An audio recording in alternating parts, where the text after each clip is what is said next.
అల్లూరి గిరిజన ప్రాంతంలో ప్రతి 3 ఏళ్లకొకసారి జరిగే బలి పండుగ గురించి విన్నారా? 12 రోజుల పాటు చిత్ర విచిత్రంగా జరిగే ఈ బలి పండుగ అరకువేలి మండలం మదగడ గ్రామంలో ఘనంగా ఆగస్టు 25న ప్రారంభమైంది. సెప్టెంబర్ 5వ తేదీన ముగిసే ఈ బలి పండుగ పర్యాటకుల్ని విశేషంగా ఆకర్షిస్తోంది. మదగడ గ్రామానికి ఒక ప్రత్యేకత ఉంది. తెల్లారే వచ్చే తొలి సూర్య కిరణాలను చూసి పర్యాటకులు ఆహ్లాదపడతారు. అంతేకాదు, మేఘాలు కొండ మీద పరుచుకుని స్వర్గలోకాన్ని తలపిస్తాయి. అందుకే ఉదయం నుంచి సాయంత్రం వరకు ఈ కొండ మీదనే గడపాలని యువత ఉవ్విళ్ళూరుతారు. ఇక ఈ పండగలో విశేషాలు చూద్దాం. పండగలో 12 సంఖ్యకు ప్రత్యేక ప్రాధాన్యత ఉంటుంది. అందుకే ఈ పండుగను 12 రోజుల పాటు నిర్వహిస్తారు. అంతేకాదు, 12 మంది అన్నదమ్ములు, 12 మంది అక్కా చెల్లెళ్ళు ప్రధాన పాత్ర పోషిస్తారు. గిరిజన ప్రాంతంలో విశిష్టతతో కూడిన బలి పండుగ నేడు ప్రారంభమైంది. మొదటి రోజు సోమవారం 2 పూజారిణులు, 2 వివాహితులు కలిసి బలి దేవాలయంలో పురాణం చదివి పాటలు పాడడంతో పండుగ ప్రారంభమవుతుంది. ఈ తంతు బుధవారం వరకు కొనసాగుతుంది.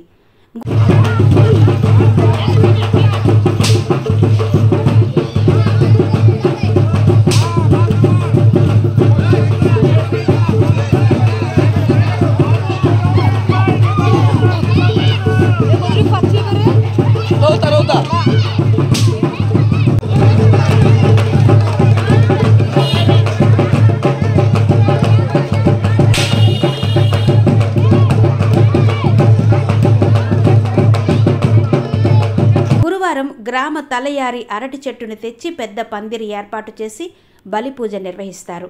అనంతరం 12 మంది సోదర సోదరీమణులు పాటలు పాడుతూ గ్రామ దేవతను స్మరిస్తారు. ప్రత్యేకత ఏంటంటే, ఇసుకను సేకరించి గోధుమ విత్తనాలను వేసి దేవాలయంలో పెంచే ఆచారం ఇక్కడ ఉంది.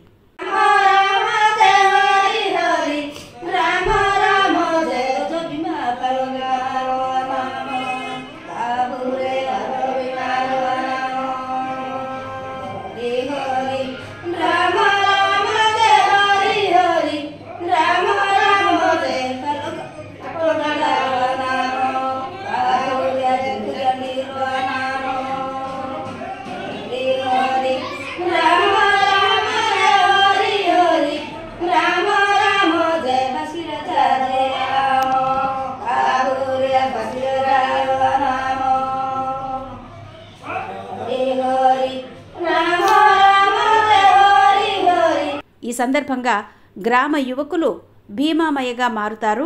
వీరిపై దేవత శక్తి ప్రసాదిస్తుందని గిరిజనుల నమ్మకం. ఈ యువకులు పరిసర ప్రాంతాల్లోని పండ్లు సేకరించి దేవాలయంలో నిలువ చేస్తారు. పండుగ చివరి రోజున ఆ పండ్లను అందరికీ పంచుతారు. చివరి బుధవారం భీమాభయ్యలు ఉపవాసం పాటించి ముళ్లకంపపై కూర్చుని రాత్రంతా జాగారం చేస్తారు. చివరి గురువారం ఉదయమే కొండపైకి వెళ్లి బెత్తం తెచ్చి సాయంత్రానికి గ్రామ పొలిమేర వద్దకు చేరుతారు. వీరిని గ్రామస్తులు ఆటపాటలతో ఆహ్వానిస్తారు.